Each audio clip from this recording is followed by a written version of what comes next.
What up everyone, Saintsfan back again, and quickly before we hop into this video, because I have received some messages asking about the next DLC, I figured I would answer them, or answer the one important one real quickly before we hop into the contents of this video. So everyone was wondering why there was no DLC released like in the past couple of days, because that's when a lot of us thought it was coming out, and it made a lot of sense just from what Rockstar's done in the past. But I guess it's evident you can't ever trust Rockstar. But one thing that people were saying, well, the QA beta was updated a couple weeks ago, so shouldn't that mean it's coming out? Well, the average release or wait time between the QA beta first being updated and then the release of the DLC, I think is about like 4.5 weeks. And we haven't actually hit that limit yet. If you go back, one of the DLCs actually took them 7 weeks of updating the QA beta before it actually came out. So while most of them usually are 3 to 4, some of them do go a little longer. I guess it just depends on how big the DLC is or how many bugs the DLC has. So I just wanted to address that before we hopped into the video. Now, the actual contents of this video. This is coming from FunMW2. He found some stuff in the game files that is really interesting relating to the Doomsday Heist DLC, the one we just got. Arguably the biggest and best DLC that Rockstar's put into GTA Online. But according to Fun, that wasn't actually the case. It was going to be just a pretty generic DLC. It wasn't even going to involve heists. So there was a point in time when the DLC, regarded as one of the best, wasn't going to be as grand as it actually was. And that's what's super interesting, especially, you know, going forward, and it just sort of shows how quickly things can change. So the other day he tweeted, early build of the Doomsday Heist was a list of special missions like special vehicle work and mobile operation missions. Missions that you launch from the Avenger, and each one represents a new weaponized vehicle from the update.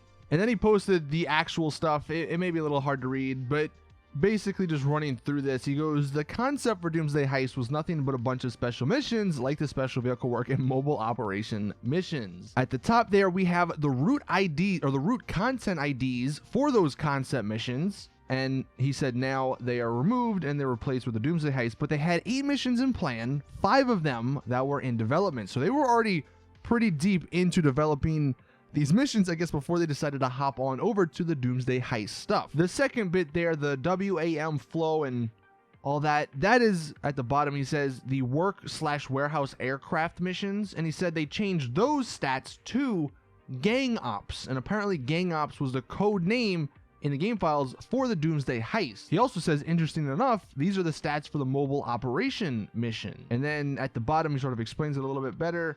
The WAM, like I said, is the aircraft missions, the WVM is the vehicle missions, and then the gang op stuff, like he said, was the Doomsday stuff. And they had 8 missions planned to be launched from the Avenger. Each would represent the new or a new weaponized vehicle, so you would unlock the trade price, similar to how the import and export DLC was, where you had to do the certain missions to unlock the trade prices of the Rocket Voltic, the Ruiner 2000, and so on and so forth. And in the Doomsday Heist, there was 8 weaponized vehicles with those trade prices: the Thruster, the Deluxo, the Akula, the Kanjali, the Barrage, the Chernobog, the Volatile, and the RCV. Now, honestly, it's a little disappointing we didn't get those missions in addition to the heist, because those would have been kind of fun to play, you know, as just something extra.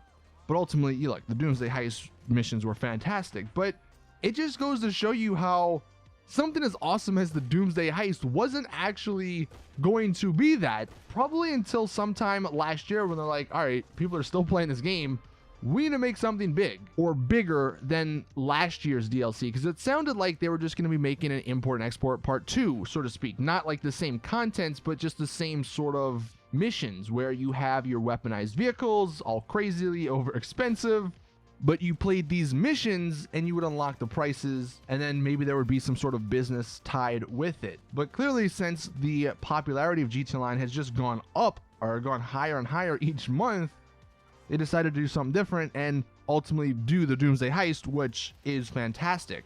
But if you actually go inside of your Avenger, it does, or this sort of information explains that the pointless monitor for cams inside of the Avenger, it looks just like the one that starts missions in your MOC. So after hearing all that, I mean, could you even imagine GTA Online without the Doomsday Heist DLC? If it was just if it was basically import and export with just a different skin, I don't think it would have been as popular. I don't think GTA Online would have had as many players come back and play it as they did with the Doomsday Heist. So it is interesting to see sort of, or to get some insights at least as to what Rockstar are doing behind the scenes. They probably wanted to add all these vehicles just to pass the time, you know, and give us some DLC content leading up till Red Dead Redemption 2, but then they noticed, or some of the higher ups noticed, hey, we can make this a lot better and get a lot more people playing, a lot more shark cards sold.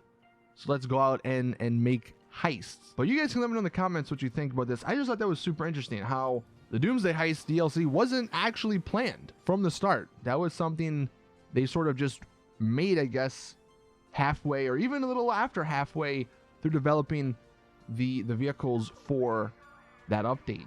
So I guess what we can learn from this is that even though there may be some stuff in the game files, Rockstar can always change it, and they can always make things even better than what we think is going to be coming. But like I said, let me know your thoughts on this. How different do you think GTA Online would be if there was not the Doomsday Heist, if it was just the vehicles with those missions? I would kind of like to see those missions come back, and hey, maybe that's what the next DLC is about. This March DLC, if it's not a big DLC, if it's just like a mini DLC, instead of making it some sort of race DLC like the last couple of years, what if they come back and bring those missions back? If anything, they should make those drip fed content. You know, yeah, you wouldn't unlock the trade price because that's done through the heist, but it's new content, and if they've already had 5 made, you know, I would like to play those because it's something new, it's something different. But yeah, that is it. So thank you all for watching. Please drop the video a like if you'd enjoy, subscribe for more awesome GTA content, and as always, I'll see you guys in the next one.